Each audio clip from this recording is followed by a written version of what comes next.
So those are the first two, stretching goals, frequent feedback. Secondly, the consistent differentiation. The third one is commercial coaching. Now, I'm sure all of us have been involved in coaching in some way or the other, teaching coaching, doing coaching, the new coaching methodology. What we have spotted is a pattern where the coaching science lags behind sales science. So there's often an orthodoxy or traditional or new approach to selling that people consider more effective. And it seems that the coaching methodology just follows that a little bit behind. So I'll explain what that means. But a while ago, the world of selling was about show up and shower. I turn up, I'll share all my benefits of my fantastic products and services, all the other wonderful people that used it, and I'll expect you to buy off the back of that.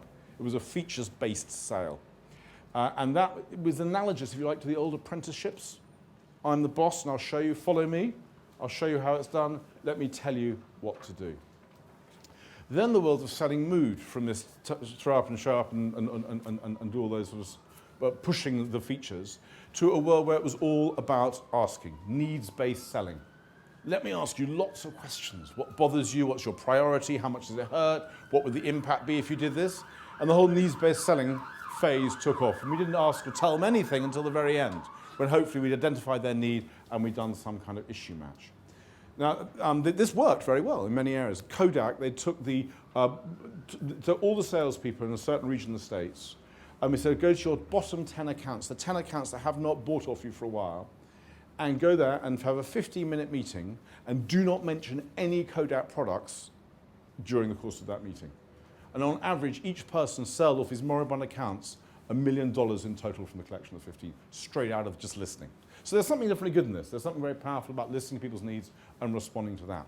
The problem is you have no idea where it's going to go. I expect we've all been in coaching conversations. How do you think your last few months have gone? Brilliantly. Oh, no. I'm going to say it's gone terribly low. And we're suddenly stuck somewhere we don't want to be. And then we've got a whole lot of clever dancing with questions to try and guide them back to where we wanted to get them in the first place. And this ridiculous dance that goes on, they're like, why didn't you just tell me what you thought in the first place? So where this world of sales is going towards something called commercial teaching. And commercial teaching is if you neither tell nor ask, but it's about educate. And what this is doing is saying, we think from our expertise, your problem probably looks a bit like this, A, B, C, and D. And the person you're selling to, the client, potential client, might say, actually, it's not really C, it's more like J. So you agree the shape of the problem together. And then you say, given the problem looks like an A, B, J, D type problem, based on our experience, this is the kind of place that we want, the kind of solution that we think will help address that particular need. And so what this is doing is looking a lot less at what happened in the past. A lot of coaching goes, why did things go wrong? What did you learn? Could you do more of? All nice stuff.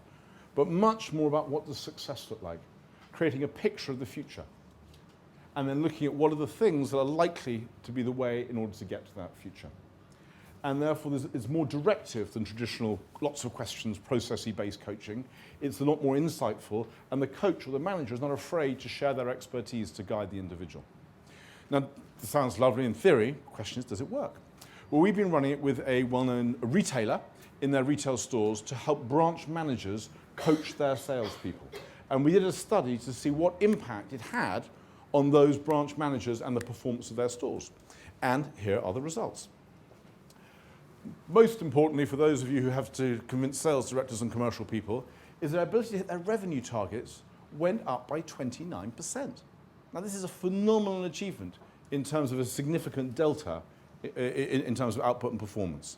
And when we went back to the managers, there were loads of them said, the difference that made was the coaching technique I used. This is what's caused this uplift in performance. You also see customer service measures, engagement, and other nice things went up as well. And one example of how it worked in practice, there was this sales advisor who was quite shy and would always be the last person to approach a customer. And so the manager just talked about what would it be like if they were the first person to approach a customer. And what are the things that would help them be that first person, and what are the things in their mind that they might have to rewire and think to get there first. And suddenly, not suddenly, probably over a period of weeks, possibly a month, they became the first person to approach new customers. And customer service in the store went up, everyone else started raising their standards, and things started to improve, and these are the sorts of results. So there is a new model of coaching. It does work, and it does require a little bit of adapting, perhaps from the orthodoxy of where we come from.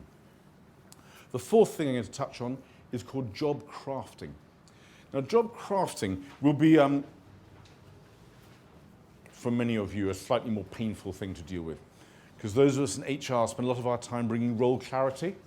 Yeah, standard, this is the role, this is the boundaries, this is the responsibilities, these are the competencies. And what this is about is actually shaking that a bit, blurring the edges. And in that tension in an organisation between justice, things are fair, appropriate, the same for everybody, and mercy, we treat people as individuals, names not numbers, we adapt things for there's an inevitable tension in any organisation between those two. What this is moving a bit towards the mercy side. So it's saying to someone in a call centre, you love helping people, and though you're not quite yet done the length of service to be part of the induction process or the onboarding, we know you really love it, so why don't we get you to do it? Why don't we adapt your role, give you a project to suit you? It's saying to someone in credit control, you're really good at having tough conversations about money. Why don't we get you involved in negotiation, in procurement, in contracts there, and start to give you a bit of that role as well? It's about helping people spot how their current task fits with their long-term goals. We talked about people not feeling inspired when they come out of performance conversations. What this is about is making that link. What do you want to achieve, and what can we do to help you get there? And how does what you're doing now going to help you manage that journey? But most of all, it is about playing to strengths. It's about turning square holes into round holes. It's about saying that we know that if people working to their strengths, their signature strengths, they massively outperform what they do normally. It's a very significant shift. So it's spotting where the strengths are and pairing people up and matching people in teams. So we're recutting the work so that everybody is going at what they're great at rather than just going for what they were supposed to do to fit into that role. And when we look at retaining our top talent, and we know from the research that the top decile of performers delivers in broad white-collar work 65% greater productivity than the average. So this top decile are really important. They're the ones that are most likely to leave because the role doesn't suit them. I don't want to do this kind of work. This is not what I want to do. It's not where I fit. This doesn't work for me. I'm off to somewhere else that will do that. So this job crafting, whilst important across the whole talent space, is particularly important for the top talent to help shape and recraft things to suit them.